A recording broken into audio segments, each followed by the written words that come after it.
सही है। कल सीडीपी वाले सर की आवाजें नहीं आ रही थी, देखे थे आप लोग? पूरा क्लास पढ़ा गए हैं, एक को आवाज नहीं आई। ऐसे ही था, हम भी 3 घंटे का मैराथन लिए और लगा के पगलेटर चला गया। ठीक है, हाँ, हम 3 घंटा पढ़ाए। जब 15 मिनट और बचा था तब सोचे कि चेक कर लें।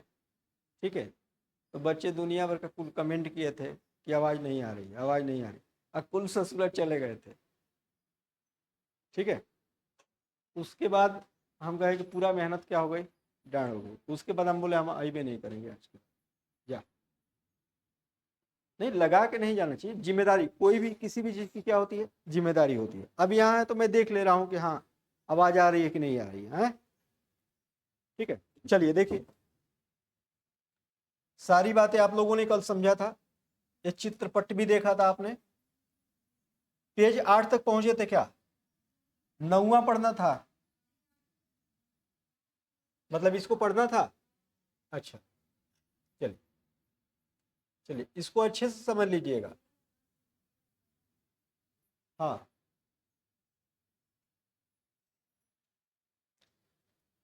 सीटेट सिर्फ आपको आपके समझ का आकलन करता है। ठीक है, आप क्या रट पाए हो उससे उसको मतलब नहीं है, क्या आप समझे हो उसकी वो बात करता है। संविधान क्यों होना चाहिए? ठीक है, इसका तीसरा महत्वपूर्ण कारण यह है कि हम खुद को अपने आप से बचा सकें। यह बात सुनने में जरा अजीब लगती है, असल में इसका मतलब यह है कि कई बार हम किसी मुद्दे पर बहुत तीखे ढंग से सोचने लगते हैं। ऐसे विचार हमारे व्यापक हितों के लिए नुकसानदेह हो सकते हैं। संविधान हमें ऐसी भावनाओं से बचाने में मदद करता है। इसे समझने के लिए नीचे के चित्रकथा पट को देखिए। देखिए चित्रकथा पट। शबनम दुविधा में है, उसे कुछ तय करना है। क्या दुविधा में है, क्या सोच रही है? कल की परीक्षा के लिए मुझे 2 अध्याय पढ़ने हैं। ठीक है, आप लोग भी ऐसी दुविधा में होते हैं क्या? होते हैं क्या? अच्छा, लेकिन इस समय तो मेरा पसंदीदा टीवी कार्यक्रम आ रहा है। आ रहा है, टीवी कार्यक्रम आ रहा है, मैं इसे देखे बिना नहीं रह सकती। पर अगर मैं ऐसा करती हूं तो मैं ये दोनों अध्याय नहीं पढ़ पाऊंगी। अगर आप प्रैक्टिस सेट लाए होते तो आज मैं प्रैक्टिस सेट ही करवाया होता। ठीक है, कोई, हाँ, लेकिन काम का काम आप लोग नहीं करते हैं। शबनम, तुम परेशान लग रही हो, क्या बात है? ठीक है, क्या बात है? मुझे यह टीवी कार्यक्रम देखना है, लेकिन कल मेरी परीक्षा भी है। अगर आप लोग टीवी देखेंगे तो मेरा भी टीवी देखने का मन जरूर करेगा। सही बात है ना? जब से घरों के अंदर टीवी आने लगी, ठीक है, तब से बच्चों की स्थिति क्या होने लगी, दिन पर दिन गड़बड़ होती गई। भले बात करने में चालाक हो सकते हैं, लेकिन बाकी और कामों में बच्चे पिछड़े तो नहीं कहेंगे, लेकिन किसी काम का भी नहीं होते गए। देखिए, मेरा भी टीवी देखने का मन जरूर करेगा। मुझे एक बात सूझ रही है, अगर आज की रात कोई भी टीवी न देखे तो तब शायद मेरा भी मन नहीं ललचाएगा। आप ही सोचिए, घर में आप हैं, ऑफिस से आए, टीवी देखने लगे, और बगल में आपके घर बच्चा है, तो क्या बार बार उसका ध्यान नहीं जाएगा टीवी पर? ठीक है, जाएगा ना।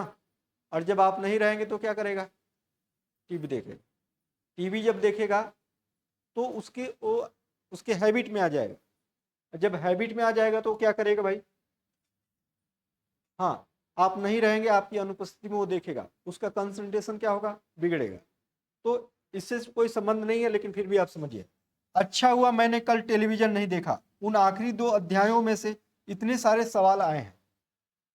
ठीक है, इतने सारे सवाल आए हैं। अब एक क्या है, अब यहां देखिए, संविधान हमें ऐसे फैसले लेने से भी रोकता है जिससे उन बड़े सिद्धांतों को ठेस पहुंच सकती है। संविधान हमें ऐसे फैसले लेने से भी क्या करता है, रोकता है, जिससे बड़े सिद्धांतों को ठेस पहुंच सकती है, जिनमें से देश आस्था रखता है, जिनमें देश आस्था रखता है। उदाहरण के तौर पर हो सकता है कि लोकतंत्र को मानने वाले अधिकांश लोग गंभीरता से महसूस करने लगे कि दलगत राजनीति यानी पॉलिटिक्स बहुत विकृत हो चुकी है। इसलिए अब चीजों को दुरुस्त करने के लिए किसी तानाशाह को ही शासन सौंप देना चाहिए या फौजी शासन हो जाना चाहिए। इस भावना में बहकर लोग बहुधा इस बात को महसूस नहीं कर पाएंगे कि लंबे दौर में तानाशाही शासन तो उनके सारे हितों को तहस नहस कर देगा। एक अच्छा संविधान देश की बुनियादी संरचना को इस तरह के उन्माद से बचाता है। यह ऐसे प्रावधानों को आसानी से पलटने नहीं देता जिनके जरिए नागरिकों को अधिकारों का आश्वासन मिलता है और उनकी स्वतंत्रता रक्षा होती है। देखिए, किसी भी देश में संविधान का होना क्या है, जरूरी है। संविधान एक तरीके का ऐसा नियम होता है जिसके नियम को सारे लोगों को क्या होना करना पड़ता है, मानना पड़ता है।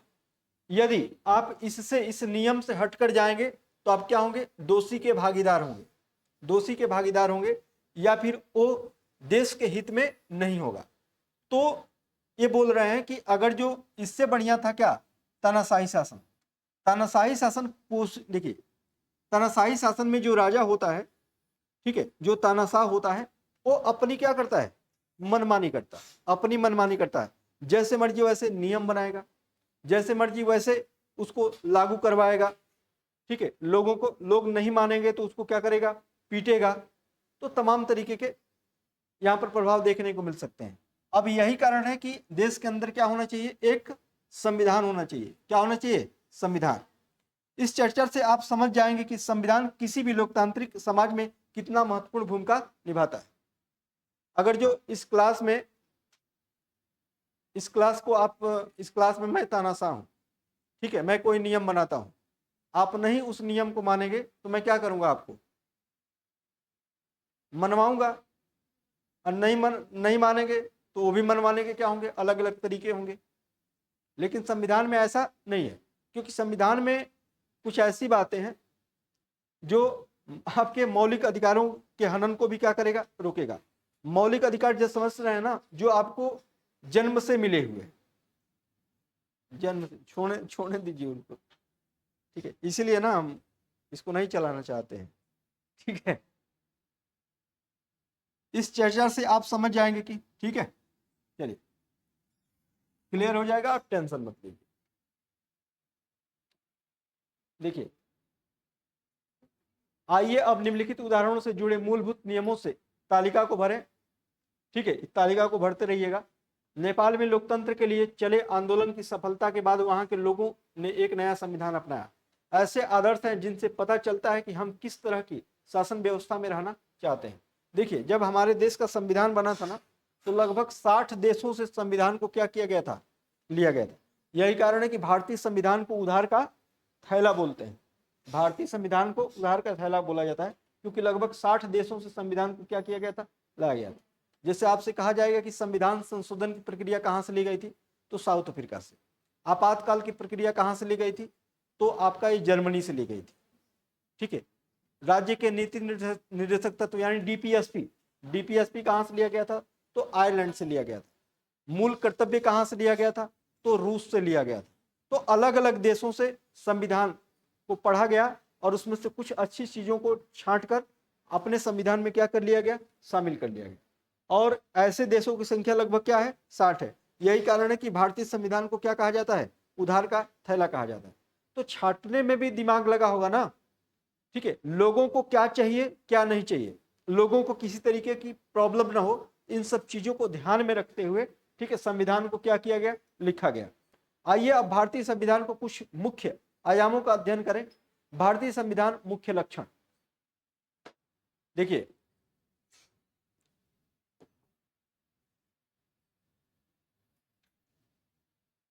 अभी हम ग्रुप में नोट भेज दूंगा, ठीक है, आप उसको पढ़ लीजिएगा, ठीक है।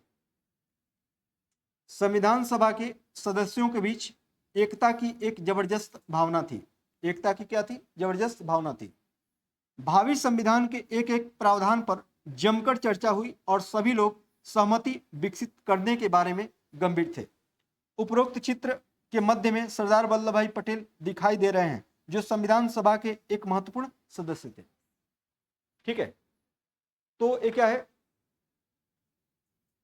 जो संविधान सभा है ना, संविधान सभा के जो सदस्य थे उनमें एकता की क्या थी, एकता की जबरदस्त भावना थी। एकता की क्या थी, जबरदस्त भावना थी। तो इनमें कुछ बातें हैं, यहां पर देखिए। 20वीं सदी तक आते आते भारतीय राष्ट्रीय आंदोलन कई दशक पुराना हो चुका था। भारतीय राष्ट्रीय आंदोलन कई दशक क्या हो चुका था, पुराना हो चुका था। स्वतंत्रता संघर्ष के दौरान राष्ट्रवादियों ने इस बात पर काफी विचार किया कि स्वतंत्र भारत किस तरह का होना चाहिए। ब्रिटिश शासन के अंतर्गत उन्हें जिन नियमों को मानना पड़ता था वे उन्होंने खुद नहीं बनाए थे। औपनिवेशिक राज्य के लंबे अत्याचारी शासन ने भारतीयों के सामने इतना जरूर स्पष्ट कर दिया था कि स्वतंत्र भारत को एक लोकतांत्रिक देश होना चाहिए, उसमें प्रत्येक नागरिक को समान माना जाएगा और सभी को सरकार में हिस्सेदारी का अधिकार होगा। इसके बाद यह तय करना था कि भारत में लोकतांत्रिक सरकार का गठन कैसे किया जाए और उसके कामकाज के नियम क्या हैं। यह काम किस एक आदमी के बस का नहीं था। इससे लगभग 300 लोगों ने योगदान दिया था। 1946 में गठित की गई संविधान सभा के सदस्य थे। भावी संविधान के निर्माण के लिए अगले 3 साल तक संविधान सभा की बैठकें होती रहीं। संविधान सभा की बैठकें अगले 3 साल तक। अरे भाई, भारतीय संविधान को बनाने में कब तक कितना समय लगा था, 2 वर्ष 11 माह और 18 दिन, यानी लगभग कितने साल का समय लगा था, 3 साल का समय लगा, और 3 साल तक संविधान सभा की बैठकें होती रही। यहां से बातें कुछ समझ में आ रही है, समझ में आ रही है बातें।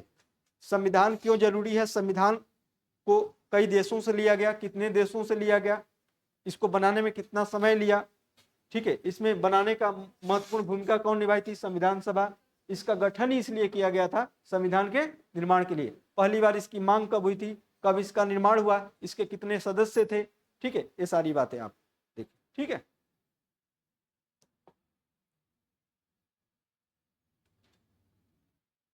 ठीक है, संविधान सभा के इन सदस्यों के सामने एक बड़ी जिम्मेदारी थी।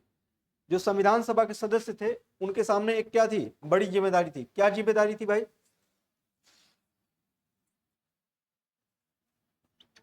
हमारे देश में कई समुदाय थे, उनकी न तो भाषा एक थी और न एक धर्म था और न ही एक जैसी संस्कृति थी। वैसे भी जब संविधान लिखा जा रहा था उस समय हमारा देश भारी उथल पुथल से क्या हो रहा था, गुजर रहा था। भाई, भारत को विविधताओं का देश कहा जाता है, ठीक है। यहाँ पर राजनीति, यहाँ पर भौगोलिक स्थिति, हाँ, भाषाई स्थिति, सब में क्या है, भिन्नता है। यहाँ की संस्कृति, सभ्यता, सब में क्या है, भिन्नता है। और आपको बता दें कि भारत के अंदर कितने राज्य हैं, 28 राज्य हैं, और 28 राज्यों में से जिन जिन राज्यों का निर्माण हुआ है वो भाषा के आधार पर ही हुआ। और भाषा के आधार पर बनने वाला सबसे जो पहला राज्य था कौन था, आंध्र प्रदेश था। कौन था, आपने उस दिन पेपर में आया भी था, सीटेट का जो जूनियर का पेपर था, तो उसमें आपने देखा भी था कि जो मराठी बोलते थे उनको महाराष्ट्र में रख दिया गया, जो गुजराती बोलते थे उनको गुजरात में। पंजाब से हरियाणा को अलग किया गया था, जो पंजाबी बोल रहे थे पंजाब में चले गए और जो हरियाणवी हिंदी बोल रहे थे वो कहाँ, हरियाणा में चले गए। समझ में आ रही बात। तो ज्यादातर राज्यों का जो विभाजन हुआ है किसके आधार पर, भाषा के आधार पर। और भारत के अंदर भाषाई भिन्नता भी थी, भौगोलिक स्थिति में भी भिन्नता थी, धर्म में भी क्या थी, भिन्नता थी। ऐसे देश को एक साथ जोड़ने के लिए, एक साथ जोड़कर देखकर और उसके आधार पर संविधान बनाने के लिए बहुत बड़ी क्या थी, चुनौती थी। अब इस चीज को ध्यान में रखते हुए, ठीक है, हमारे संविधान सभा के सदस्य, ठीक है, किस स्थिति से गुजरे होंगे, और उस समय हमारा देश क्या हो रहा था, आजाद हो रहा था, आजाद हो रहा था। इस समय क्या थी, उथल पुथल की स्थिति थी, और ऊपर से द्वितीय विश्व युद्ध भी चल रहा था। तो ये सारी स्थितियां थी भारत के अंदर, ठीक है। लेकिन फिर भी भारत को द्वितीय विश्व युद्ध में न जाना था, लेकिन इनडायरेक्टली रूप से क्या किया गया, डाल दिया गया द्वितीय विश्व युद्ध में। ब्रिटेन के अधीन था ना, तो ब्रिटेन उसमें एंट्री किया, तो भारत भी क्या हो गया, एंट्री हो गया। ये चीज था, तो समझिएगा। और पाकिस्तान का बंटवारा लगभग तय हो चुका था। कुछ रियासतें तय नहीं कर पा रही थी कि उनका भविष्य क्या होगा, वे किधर जाएंगी। जनता की सामाजिक आर्थिक, देखिए भारतीय संविधान में रियासतें थी, देसी रियासतें। देसी रियासत का मतलब कि राजा रजवाड़ा थे, ठीक है। कुछ राजा रजवाड़ा थे, भारत के साथ जाना चाहते थे, और कुछ पाकिस्तान के साथ जाना चाहते थे। तब सरदार वल्लभ भाई पटेल ने क्या किया था कि इन्होंने सभी देसी रियासतों, सभी राजाओं के पास जाने लगे, एक एक करके जाने लगे, और उनसे बोलने कि हमारे मतलब भारत में क्या हो जाओ, मिल जाओ। कुछ बोले कि हाँ हम मिल जाएंगे, और कुछ बोले कि हम नहीं मिलेंगे, हम पाकिस्तान के साथ जाएंगे। जैसे आपको हैदराबाद का जो निजाम था, हैदराबाद का, ठीक है, ये बोला कि नहीं हम पाकिस्तान में जाएंगे। आप समझिए हैदराबाद कहाँ है, बीच में। अब ये बोलेगा पाकिस्तान में जाएंगे, तो क्या हैदराबाद को उठा कर ले जाएगा, नहीं, भारत के बीच में है ना, तो क्या भारत में पाकिस्तान होता कि नहीं, तो चुनौती होती कि नहीं। तो सरदार वल्लभ भाई पटेल ने क्या किया, उनको समझाया, नहीं माना, तो उन्होंने क्या किया, सैनिक कार्रवाई कर दी। अब वो क्या किया, अपने रियासत को छोड़ के भाग गया, और भाग गया तो हैदराबाद को मिला लिया, ठीक है। इस तरीके से कई देसी रियासतों को, तो इस समय ये सारी चुनौतियां थी। अगर जो ऐसा नहीं किए होते वल्लभ भाई पटेल, तो आपको पता है इसी देश के अंदर 29 राज्य नहीं, 28 राज्य नहीं, कितने देश होते, 28 देश होते। पता चलता कि हम अब जाएंगे कहाँ, गुजरात देश से महाराष्ट्र देश जाना है, पासपोर्ट वीजा लाओ, है कि नहीं। उत्तर प्रदेश से बिहार देश जाना है, अब देश बन जाते। लेकिन इन्होंने बहुत एड़ी से चोटी तक जोड़ लगाया, और सभी रियासतों को जोड़ने का काम किया, और जोड़कर तब जाकर एक देश बना। और यही कारण है कि वल्लभ भाई पटेल को भारतीय राष्ट्रीय एकता का क्या बोला जाता है, जनक, एकता में बुनने का काम किया था, ठीक है। पाकिस्तान का बंटवारा तय हो चुका था, कुछ रियासतें तय नहीं कर पा रही थी कि उनका भविष्य क्या होगा, वे किधर जाएंगी। जनता की सामाजिक आर्थिक स्थिति भयानक थी। कश्मीर के राजा हरि सिंह थे, ठीक है, वो बोले कि ना तो मैं पाकिस्तान में जाऊंगा और ना ही इंडिया में, मैं स्वतंत्र अपना रहूंगा। अगर जो स्वतंत्र हो जाते तो क्या होता, कश्मीर लद्दाख वाला क्षेत्र क्या हो जाता, अलग हो जाता, भारत में होता ही नहीं। तब तक क्या हुआ कि पाकिस्तान वालों ने इन पर आक्रमण कर दिया। जब आक्रमण कर दिया तो दौड़ के आए कहाँ, दिल्ली, और दिल्ली आकर जवाहरलाल नेहरू से बोले कि ऐसा है कि हाँ हमारी सहायता करिए। तो वो बोले कि अगर जो हम तुम्हारी सहायता करेंगे, इसके बदले हमको क्या चाहिए, हम तुम्हारी सहायता तभी करेंगे जब तुम हमारे में क्या हो जाओ, शामिल हो जाओ, ठीक है। फिर भी नहीं माने, गए, जब बहुत कुछ बिगड़ गया तब बोले कि हाँ मैं शामिल होऊंगा। और फिर भारत ने क्या किया, पाकिस्तान के खिलाफ मोर्चा छेड़ा, और फिर जाकर कश्मीर बचा। समझ में आ रही बात, ठीक है। तो जोड़ने का काम, नहीं तो इसी देश के अंदर पता नहीं कितने खंड होते हैं। ये जो भारत दिख रहा है ना, जो अलग अलग रंग से दिख रहा है ना, अलग अलग देश होते, ठीक है। हाँ, ये तय ही नहीं कर पा रहे थे कि हम पाकिस्तान की तरफ जाएं कि भारत की तरफ, किधर जाएंगे। जनता, ये हो गया, सदस्यों के सामने सारे मुद्दे थे, लेकिन उन्होंने अपने इस ऐतिहासिक दायित्व को बहादुरी से पूरा किया, और देश को एक ऐसा कल्पनाशील दस्तावेज दिया जिसमें राष्ट्रीय एकता को बनाए रखते हुए विविधता के प्रति गहरा सम्मान दिखाई देता है, ठीक है। यहीं पर तो जवाहरलाल नेहरू ने बोला था, अनेकता में एकता, अनेकता में एकता। लेकिन एकता में जोड़ने का काम किसने किया था, वल्लभ भाई पटेल ने। यही कारण है कि उनकी जयंती को क्या मनाया जाता है, हाँ, एकता दिवस के रूप में मनाया जाता है। समझ में आ रही बात। हाँ, उन्होंने जो दस्तावेज तैयार किया, उसमें सामाजिक आर्थिक सुधारों के जरिए गरीबी उन्मूलन और जनप्रतिनिधियों के चयन में जनता की महत्वपूर्ण भूमिका पर काफी जोर दिया। ठीक है, गरीबी उन्मूलन। भाई उस समय देश के अंदर क्या थी, देश अंग्रेजों के अधीन से क्या हो रहा था, उबर रहा था, और साथ ही साथ अंग्रेजों ने बहुत लूटपाट मचाई थी, जिसके कारण बहुत सारे टैक्स भी लिए गए थे, जिसके कारण यहाँ के लोगों के पास खाने के लिए अन्न भी कम था, कुछ पैसे भी नहीं थे, मतलब गरीबी हालत थी। तो गरीबी को भी दूर करना इनके लिए क्या था, चुनौती का काम था। समझिए उस समय क्या क्या हो रहा है, द्वितीय विश्व युद्ध हुआ था अभी हाल ही में, बंटवारा हुआ था। ठीक है, हाँ, देशी रियासतें तय नहीं कर पा रहे थे कि किधर जाऊं किधर नहीं, इसको उनको भी क्या करना था, जोड़ना था।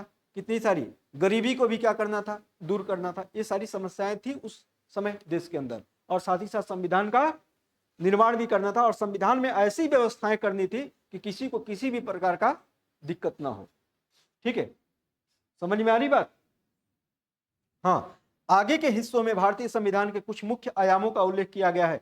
इन बातों को पढ़ते हुए विविधता, एकता, सामाजिक आर्थिक सुधार और प्रतिनिधियों को संबंधित उपरोक्त चिंताओं को लगातार ध्यान में रखिए।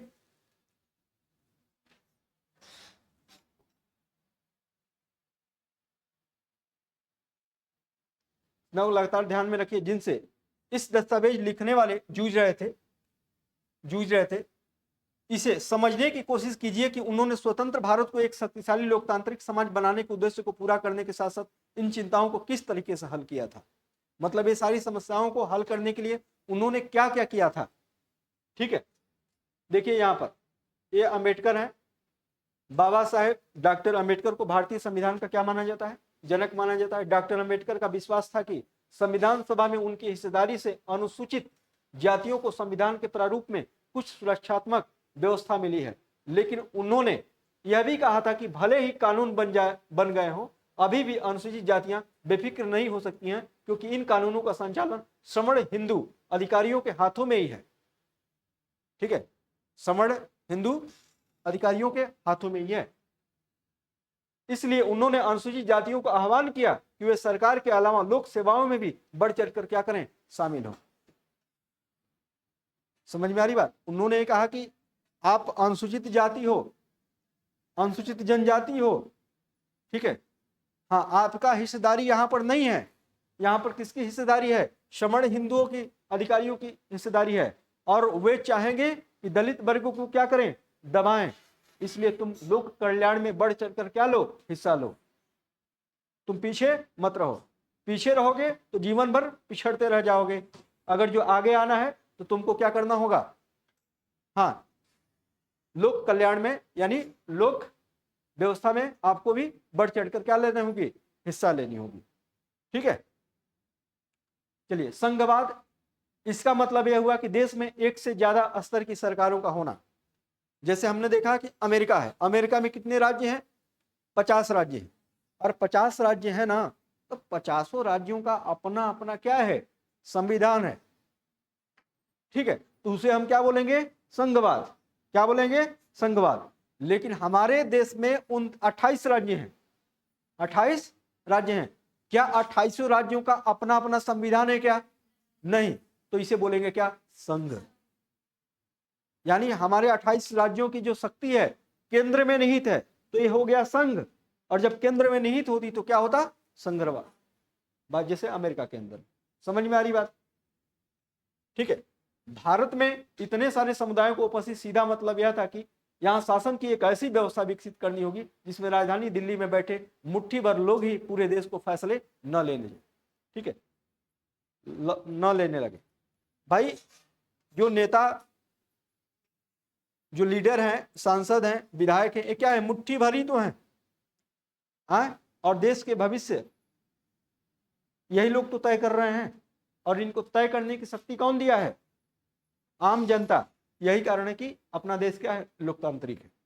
ठीक है, इसलिए प्रांतीय स्तर पर भी सरकार की व्यवस्था की गई ताकि इलाकों के हिसाब से अलग अलग फैसले भी लिए जा सके।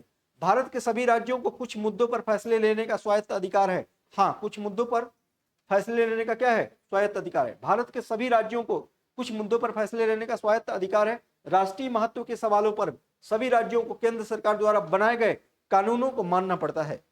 कार्य क्षेत्र की स्पष्टता के लिए संविधान में कुछ सूचियां दी गई हैं, ठीक है, जिनमें बताया गया है कि कौन से स्तर की सरकार किन मुद्दों पर कानून बना सकती है।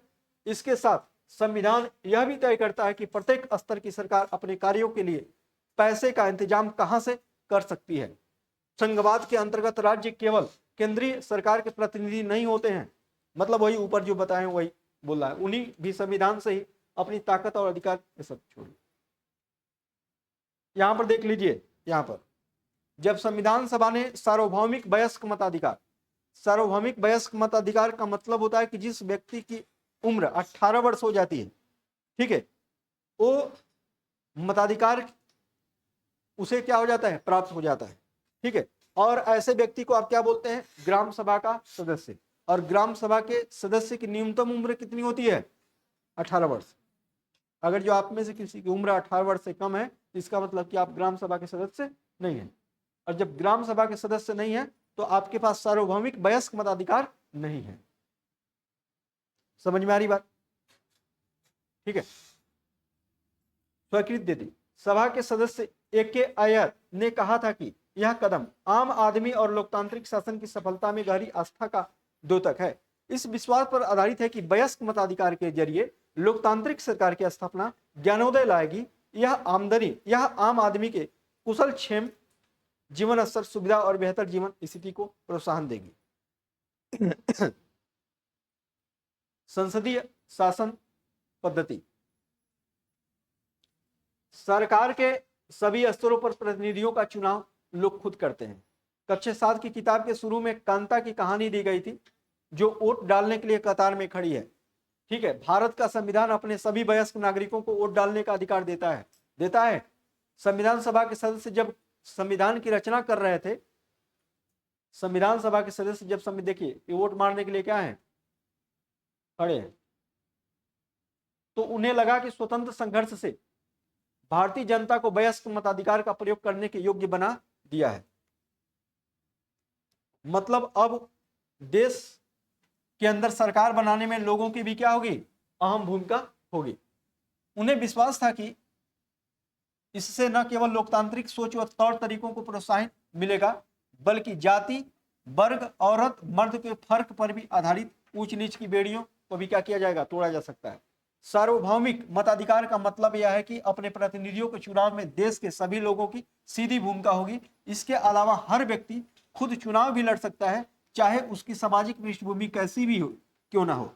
ये प्रतिनिधित्व जनता के प्रति जवाबदेह होते हैं। लोकतांत्रिक कार्य पद्धति में प्रतिनिधित्व क्यों महत्वपूर्ण होता है, इसके बारे में आप इसी पुस्तक की दूसरी इकाई में पढ़ेंगे, ठीक है। शक्तियों का बंटवारा। संविधान के अनुसार सरकार के 3 अंग है। कितने अंग है, विधायिका, कार्यपालिका और क्या, न्यायपालिका। ध्यान रखिएगा, यहां से प्रश्न बनता है, विधायिका, कार्यपालिका और क्या, न्यायपालिका। विधायिका एक कानून बनाने का काम करती है, कार्यपालिका इसको लागू करती है और न्यायपालिका इसको न्याय देने का काम करती है। समझ में आ रही बात। तो सरकार के कितने अंग हैं, 3, विधायिका, कार्यपालिका और न्यायपालिका। विधायिका में हमारे निर्वाचित प्रतिनिधि होते हैं, जिनको हम चुनकर भेजते हैं, वो निर्वाचित क्या होते हैं, प्रतिनिधि होते हैं।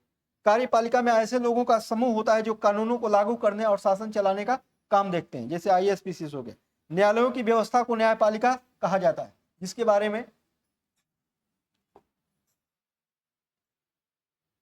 बारे में आप इस पुस्तक की इकाई 3 में पढ़ेंगे। सरकार की किसी भी शाखा द्वारा सत्ता के दुरुपयोग को रोकने के लिए प्रावधान किया गया है।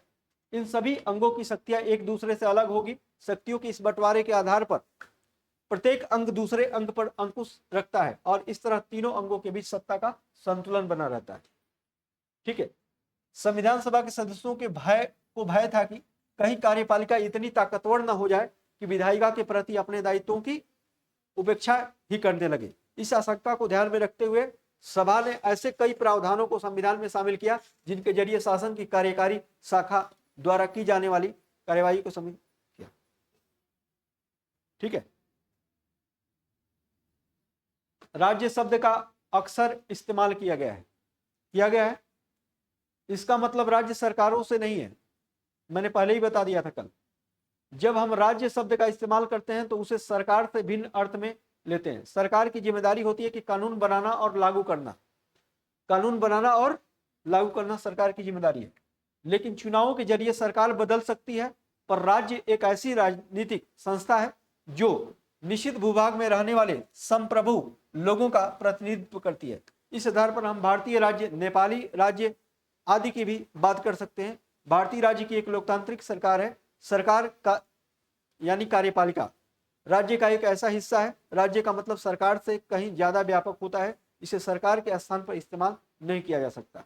ठीक है, देखिए राज्य का मतलब यहाँ स्टेट से नहीं लगाना है, राज्य का मतलब यहाँ किससे लगाना है? केंद्र से लगाना है। किससे लगाना है? केंद्र से। और केंद्र में जो सरकार होती है वही सरकार क्या करती है? कानून बनाती है और लागू करती है। इसका मतलब ये था।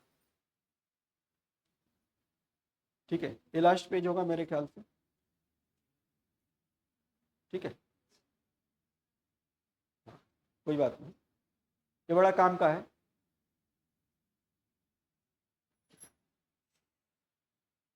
देखिए मौलिक अधिकार की बात करता है। किसकी? मौलिक अधिकार। मौलिक अधिकारों वाला खंड भारतीय संविधान के अंतरात्मा भी कहलाता है। चलिए यहां पर एक प्रश्न आपको मिल गया। देखिए एनसीईआरटी समंदर है,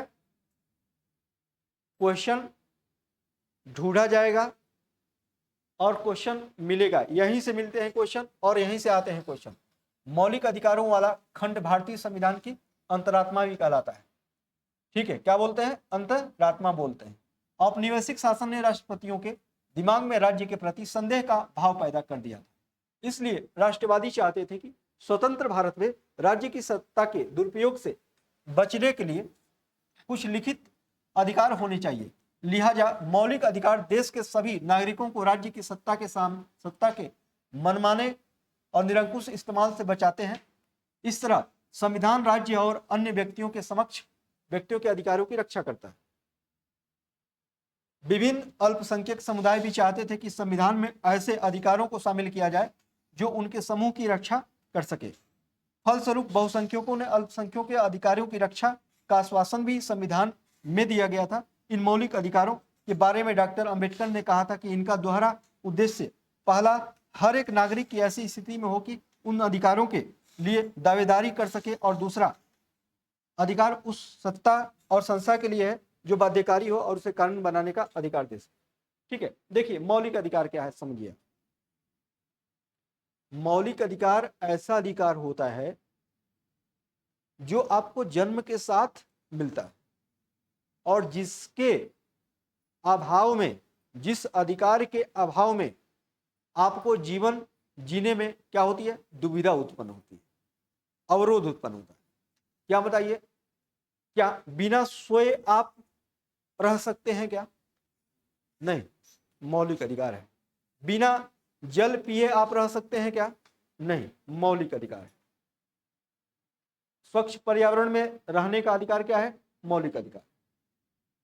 ठीक है, तो शिक्षा के बगैर आप सुचारू रूप से जी पाएंगे क्या? नहीं, तो शिक्षा का अधिकार क्या है? मौलिक अधिकार। तो मौलिक अधिकार जो ऐसे होते हैं जो जन्म के साथ मिलते हैं और आपके जीवन में महत्वपूर्ण भूमिका निभाते हैं, उनके बगैर आपका जीवन क्या होता है? अवरोधित होता है। ठीक है, अब भारतीय संविधान में उल्लिखित मौलिक अधिकारों में से कुछ अधिकार देखिए। समानता का अधिकार। मौलिक अधिकारों की संख्या कितनी है? 6 है। पहले 7 थी लेकिन अब क्या है? 6। ठीक है, किसको निकाल दिया गया? संपत्ति का अधिकार को निकाल दिया गया और इसको अनुच्छेद 300A में ले जाकर रख दिया गया था 44वें संविधान संशोधन 1978 में। ठीक है, तो अब 7 की जगह पर कितने रह गए? 6। समानता का अधिकार, स्वतंत्रता का अधिकार, शोषण के विरुद्ध अधिकार, धार्मिक स्वतंत्रता का अधिकार, सांस्कृतिक और शैक्षणिक अधिकार, संवैधानिक उपचार का अधिकार। ये 6 क्या है? आपके मौलिक अधिकार है। ठीक है, देखिए कानून की नजर में, देखिए एक बात ध्यान रखिएगा, बॉक्स से क्वेश्चन ज्यादा पूछे जाने की संभावना रहती है। तो इन 6 अधिकारों को क्या करिएगा? याद रखिएगा। कानून की नजर में सभी लोग समान हैं। समानता का अधिकार बोले तो कानून की नजर में सभी लोग क्या हैं? समान हैं। इसका मतलब यह है कि सभी लोगों को देश का कानून बराबर सुरक्षा प्रदान करेगा। इस अधिकार में यह भी कहा गया है कि धर्म, जाति या लिंग के आधार पर किसी भी नागरिक के साथ भेदभाव नहीं किया जा सकता। खेल के मैदान, होटल, दुकान आदि सार्वजनिक स्थानों पर सभी को बराबर पहुंच का अधिकार होगा। ठीक है, किसी भी होटल में चाहे महिला हो, पुरुष हो, चाहे कोई उच्च वर्ग का हो, चाहे निम्न वर्ग का हो, कोई भी व्यक्ति जाए, कहीं पर भी रोक टोक नहीं है, क्योंकि यह अधिकार कौन देता है? समानता का अधिकार देता है। ठीक है, बराबर पहुंच। रोजगार के मामले में राज्य किसी के साथ भेदभाव नहीं करेगा, लेकिन इसके कुछ अपवाद में हैं, जिनके बारे में इसी किताब में हम आगे पढ़ेंगे। छुआछूत की प्रथा का भी उन्मूलन कर दिया गया है। अनुच्छेद 17 में छुआछूत की, ठीक है, छुआछूत की प्रथा का भी क्या कर दिया गया है? उन्मूलन कर दिया गया। स्वतंत्रता का अधिकार, इस अधिकार के अंतर्गत अभिव्यक्ति और भाषण की स्वतंत्रता है। अभिव्यक्ति मतलब बोलने की क्या है? स्वतंत्रता है। ठीक है, बनाने की स्वतंत्रता, संगठन बनाने की स्वतंत्रता, देश के किसी भी भाग में आने जाने की, रहने की, कोई भी व्यवसाय, पेशा, कारोबार करने की अधिकार देता है। जैसे आप क्या करते हैं? कुछ भी बोलते हैं, कहीं भी जाते हैं, कहीं भी कमाते हैं, खाते हैं, देश आपको रोकता है क्या? ये अधिकार कौन देता है? मौलिक अधिकार का, स्वतंत्रता का अधिकार देता है। ठीक है, आप स्वतंत्र हैं। शोषण के विरुद्ध अधिकार, संविधान में कहा गया कि मानव व्यापार, जबरिया श्रम या 14 वर्ष से कम उम्र के बच्चों को मजदूरी पर रखना क्या है? अपराध। यदि कोई बच्चा है 14 वर्ष से कम उम्र का है, तो आप उसे खतरनाक कामों में नहीं रख सकते। अगर जो आप ऐसा करते हैं तो क्या करते हैं? आप अपराधी हैं, अपराधी हैं। मानव व्यापार, मानव व्यापार का मतलब कि खरीद फरोश, खरीद फरोश मतलब लड़कों लड़कियों को बेचा जाता है, खरीदा जाता है, तो उस पर भी एक क्या करता है? रोक लगाता है। शोषण के विरुद्ध अधिकार, जबरिया श्रम, जबरिया श्रम का मतलब कि आपसे काम करवाया, आपको पैसा नहीं दिया, पैसा मांगे तो 2 थप्पड़ मार के क्या कर दिया? भगा दिया, तो इसे आप क्या बोलते हैं? जबरिया श्रम। तो इस पर भी रोक लगाता है कौन? मौलिक अधिकार, जो शोषण के विरुद्ध अधिकार के अंतर्गत आता है। धार्मिक स्वतंत्रता का अधिकार, सभी नागरिकों को पूरी तरह धार्मिक स्वतंत्रता दी गई है। प्रत्येक व्यक्ति को अपनी इच्छा का धर्म अपनाने, उसका प्रचार प्रसार करने का अधिकार है। अगर जो कोई व्यक्ति ईसाई धर्म को अपना रहा है तो अपनाए, कोई दिक्कत नहीं। कोई व्यक्ति अगर ये हिंदू धर्म को अपनाना चाहता है तो कोई दिक्कत नहीं, अपनाए। कोई अपने हिंदू धर्म का प्रचार प्रसार करता है, कोई दिक्कत नहीं। कोई अपने इस्लाम धर्म का प्रचार प्रसार करता है, कोई दिक्कत नहीं। ये हक कौन देता है? संविधान देता है। संस्कृति और शैक्षिक अधिकार, संविधान में कहा गया है कि धार्मिक या भाषाई सभी अल्पसंख्यक समुदाय अपनी संस्कृति की रक्षा और विकास के लिए अपने शैक्षणिक संस्थान खोल सकते हैं। जैसे मदरसा वगैरह चलाते हैं इस्लाम लोग, ठीक है, आप भी गुरुकुल चलाते हैं, ठीक है, तो ऐसा आप कर सकते हैं। अपने संवैधानिक उपचार का अधिकार, या किसी नागरिक को लगता है कि राज्य द्वारा उसके किसी मौलिक अधिकार का उल्लंघन हुआ है, तो इस अधिकार का सहारा लेकर वह अदालत में जा सकता है। जैसे मान लीजिए आपका शिक्षा लेना, शिक्षा ग्रहण करना क्या है? मौलिक अधिकार है। जब कोई व्यक्ति आपके शिक्षा लेने में बाधा उत्पन्न कर रहा है, तो आप उसके खिलाफ अनुच्छेद 226 के तहत हाई कोर्ट जा सकते हैं और अनुच्छेद 32 के तहत सुप्रीम कोर्ट जा सकते हैं। जब आपको लगेगा कि किसी भी मौलिक अधिकार का हनन होगा, तो आप हाई कोर्ट, सुप्रीम कोर्ट जा सकते हैं, अदालत का दरवाजा खटखटा सकते हैं। ठीक है, ठीक है। इसके बाद यहाँ पर सब कहानी है, इसको पढ़ लीजिए। धर्मनिरपेक्षता, मैंने कल बताया भी था इसमें, हाँ, किसी भी धर्म को देश नहीं मानता है। ठीक है, यहां पर देखिए मौलिक कर्तव्य कितने हैं? 11। ठीक है, और मौलिक कर्तव्य को कहां से लिया गया था? रूस से लिया गया था। ठीक है, कविताएं, गीत लिखिए। देखिए उपरोक्त तस्वीरों में 24 जनवरी 1950 को संविधान सभा के विभिन्न सदस्य अपनी आखिरी बैठक में, यानी संविधान सभा की आखिरी बैठक कब हुई थी? और इसी दिन राष्ट्रगान अपनाया गया था क्या?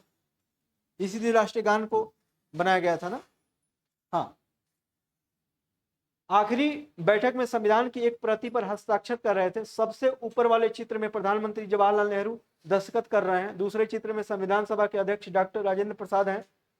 सबसे निचले चित्र में दाएं से बाएं क्रम में लोग दिखाई दे रहे हैं। श्री जयराम दास, दौलत राम, खाद्य एवं कृषि मंत्री, ठीक है, ये खाद्य एवं कृषि मंत्री थे। राजकुमारी अमृत कौर स्वास्थ्य मंत्री थी। डॉक्टर जान मथाई ये वित्त मंत्री थे। सरदार वल्लभ भाई पटेल ये क्या थे? उप प्रधानमंत्री थे। तथा उनके पीछे जगजीवन राम एक क्या थे, श्रम मंत्री थे। ठीक है, श्रम मंत्री थे। तो ये सब लोग क्या कर रहे हैं, दिखाई दे रहे हैं। ठीक है, और इसी के साथ ये चैप्टर क्या होता है, समाप्त होता है। अब इस चैप्टर को एक बात ध्यान दीजिए,